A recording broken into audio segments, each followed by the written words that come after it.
In Emerald Kaizo on Route 103, your first encounter, there is a 20% chance that you can find Sunkern. This Pokemon will cause gym leaders, team admins, and Elite Four members to crumble under its intense might. Its offensive power greatly outmatches any other Pokemon in the entire game. This is Sunkern, and all of this power is unlocked by level 6. Before even the first fight, you will gain everything. Growth. Sunkern's untapped might becomes ever more insurmountable by the fact that it has a 100% chance to hold a Sunstone. This allows you to evolve Sunkern almost immediately after first capture, and now you have reached Sunkern's final form, Sunflora, the Emerald Kaizo powerhouse. Now, if you're familiar with any Nuzlocke, you understand that setup is broken. Magikarp understood this and removed setup, but left Sunflora with growths as some sort of gimmick. Even with setup, it seems odd that Pokemon with mediocre defense stats and abysmal speed could ever vitalize setup effectively. However, growth has 5 PP, so you can get it to plus 5 special attack. This is massive and allows Sunflora to perform kills that it could never do before. This Lapras, for example, Sunflora can only deal 40% to it naturally.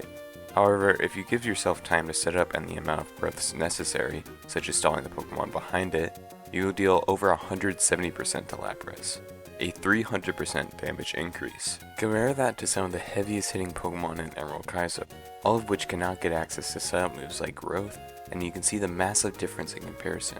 Deoxys attack form, which has the highest pure offensive stats in the game, barely breaks half of the damage output that Sunflora can produce, with only 504 special attack to Sunflora's 861. This unique edge of pure damage output is absolutely insane, and just by skimming through movesets, not a single other Pokemon has and can utilize a conventional way of setting up like you can see in vanilla games. Sunflora is the sole usable case. Additionally, as well as getting growth extremely early on, it has an amazing synergizing move pool. Every single useful move it learns can be obtained before the 3rd gym, giving Sunflora its early edge, especially the 2 moves Giga Drain and Synthesis. These moves have the unique property of healing the user, and in Emerald Kaizo it is physically impossible to use any healing items like full restores. This edge puts Sunflora over Rage Sweepers like Salomon, Sphero, and Prime. No healing means that Rage Sweeps only work if the user is faster than the opponent, which can require high IV stats. Their only way of healing is through items like Shell Bells and Citrus Berries, and that are unavailable in the mid-game as with Rage. These combinations of moves gives Sunflora the capabilities of sweeping entire boss fights, early and late game. So then exactly what can Sunflora do? Here are all the important strategies for the early game, consisting of the first 3 gym leaders. On Roxanne, Sunflora is vitally important if you're running Torchic as your starter instead of Trico. This is because Sunflora can defeat most of the Pokemon that Gravel can normally kill with the use of Growth setup. On Relicanth, Sunflora is a clean one-shot with any grass-type move, and baits in Shuckle afterwards. Using any sort of way to weaken the Shuckle, using moves like Charm or burning it, this gives Sunflora the opportunity to set up. Usually only a couple growths is fine, but whatever is important is, if possible, you can kill the Shuckle before Sunny Day runs out.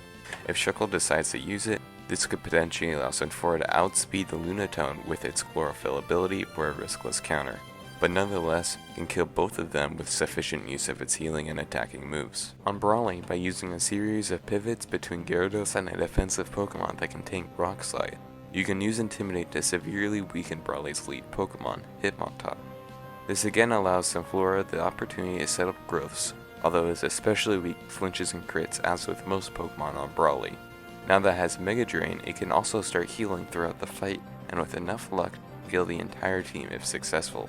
At least kill all the Hitmons including Poliwrath. The same thing happens more or less on Watson, although this time significantly more consistent and successful. By Sunflora being asleep and using Giga Drain turn 1, it's nearly impossible for Sunflora to be paralyzed and thus make the sweep more difficult. By alternating between Growth and Synthesis while Jolteon has no coverage moves, Sunflora itches closer to a position to sweep, pulling a Cherry Berry if it happens to be paralyzed. While this entire team has coverage against Sunflora, its relative special bulk allows it to live some crits and snipe several kills rather easily. To recap, Sunflora's capability to kill the back 3 Pokemon on Roxanne while targeting Shuckle as a setup Pokemon is an especially nice way of defeating Lunatone for people who don't pick Grovyle.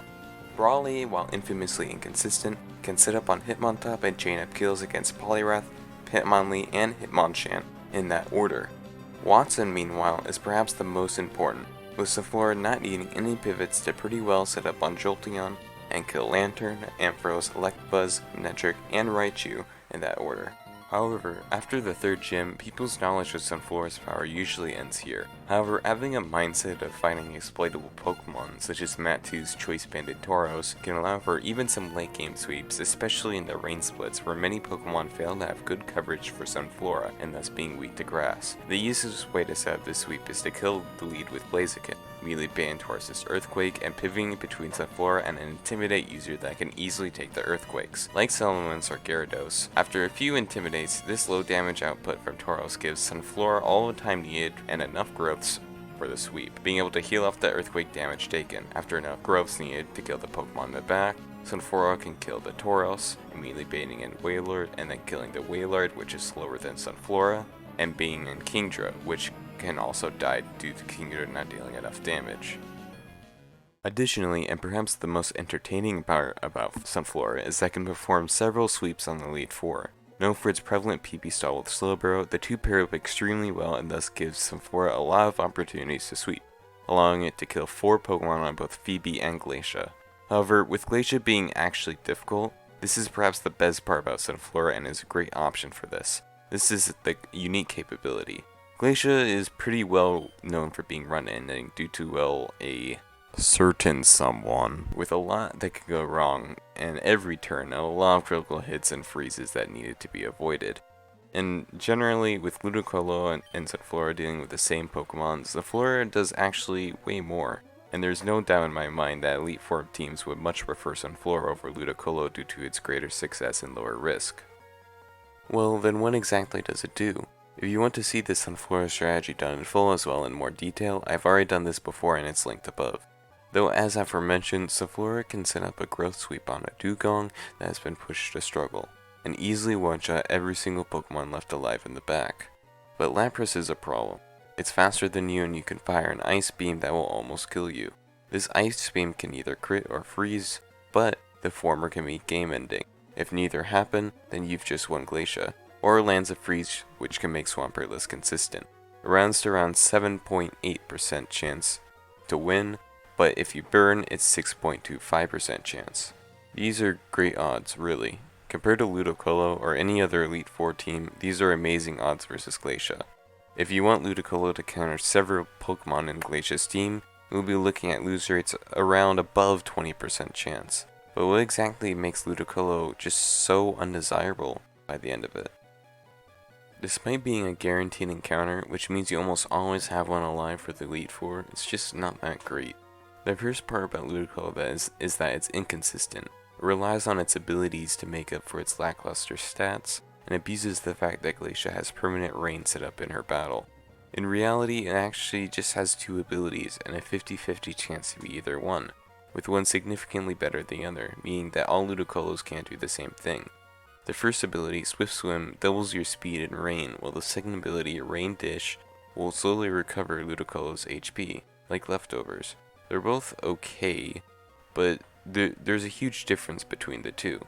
Ability 1, which is the ability that AI will always prefer, is way better for the Elite Four, and allows you to be faster than Swampert, and always faster than Lapras, although bad natures could change that.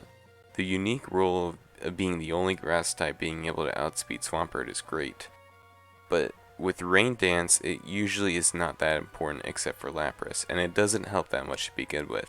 You still risk the same amount of crits as before, and the extra health doesn't really help you that much.